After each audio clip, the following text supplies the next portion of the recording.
পাপ থেকে উদ্ধারের বিষয়ে নিশ্চয়তা যা দান করে তা এই দৃঢ় বিশ্বাস যে আমরা ঈশ্বরের উপস্থিতির মধ্যে যার মানে হলো তার সামনাসামনি হওয়া, অর্থাৎ তার উপস্থিতির মধ্যে আসতে পারি।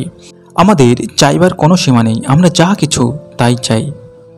ঈশ্বরের ইচ্ছা জানা, তার ইচ্ছা মতো তার উপর বিশ্বাস জন্মায়, তিনি আমাদের কথা শোনেন।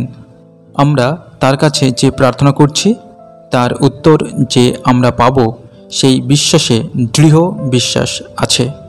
সত্যিকার বিশ্বাসীদের পাপে পতিত হওয়া সম্ভব।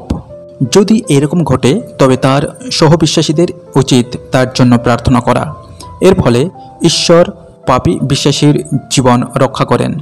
বিশ্বাসীদের অনন্ত জীবন ঈশ্বরের রক্ষা করবার দরকার নেই, কারণ অনন্ত জীবন অনন্তকালের জন্য, তা নষ্ট হতে পারে না। যাই হোক, অন্যান্য বিশ্বাসীরা পাপী বিশ্বাসীর জীবন রক্ষা করার জন্য প্রার্থনা করলে তা তখনই ফলপ্রসূ হয় যদি সেই পাপ এমন পাপ না হয় যাতে শারীরিক মৃত্যু ঘটে। কিন্তু মৃত্যুমুখী পাপ আছে, এটি হলো ইচ্ছাকৃতভাবে সবসময় পাপের মধ্যে পড়ে থাকা এবং তা শারীরিক মৃত্যু বয়ে নিয়ে আসে যাতে তার আত্মা উদ্ধার পায়। 1 করিন্থীয় 5 অধ্যায় 1 থেকে 5 পদ, প্রেরিত 5 অধ্যায় 1 থেকে 11 পদ। পুরাতন নিয়মে শৌল এবং শিমশন এই দুজনকেই এই রকম কঠিন শাস্তির ছবি প্রকাশ করে। সব রকমের অন্যায়ই পাপ, তবে সব পাপ মৃত্যুমুখী নয়, অর্থাৎ কম শাস্তি নিয়ে আসে। 1 করিন্থীয় 11 অধ্যায় 30 পদ। অভ্যাসগত পাপ থেকে প্রতিকারের একটি উপায় হলো নতুন জন্ম। আমরা জানি ঈশ্বর থেকে যার জন্ম হয়েছে সে পাপে পড়ে থাকে না। যিনি ঈশ্বর থেকে জন্মেছিলেন তিনি তাকে রক্ষা করেন, আর শয়তান তাকে ছুঁতে পারে না। এছাড়া বিশ্বাসীদের নতুন অবস্থানও পাপের প্রতিকার করতে পারে।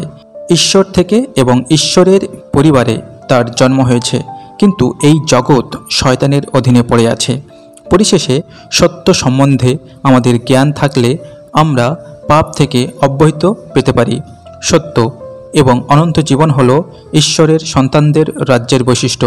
বৃদ্ধ প্রেরিত একটি শেষ আদেশ তার প্রিয় সন্তানদের দিচ্ছেন। প্রতিমার কাছে তোমাদের কোনো সম্বন্ধ না থাকুক। প্রতিমা এমন একটি জিনিস যা ঈশ্বরের পরিবর্তে আমাদের অন্তরে জায়গা করে নেয়। এফিসীয় শহর প্রতিমা পূজা এবং প্রতিমার অনুষ্ঠানে ভরা ছিল, তাই এইসব আদেশ তাদের জন্য খুবই উপযুক্ত ছিল। আজ এই পর্যন্ত। কেমন লাগলো জানাতে ভুলবেন না। ভালো থাকবেন সকলে, দেখা হবে যে কোনোটি পরের ভিডিওতে। ততক্ষণে আপনারা ভালো থাকুন, সুস্থ থাকুন এবং সবল থাকুন। ধন্যবাদ।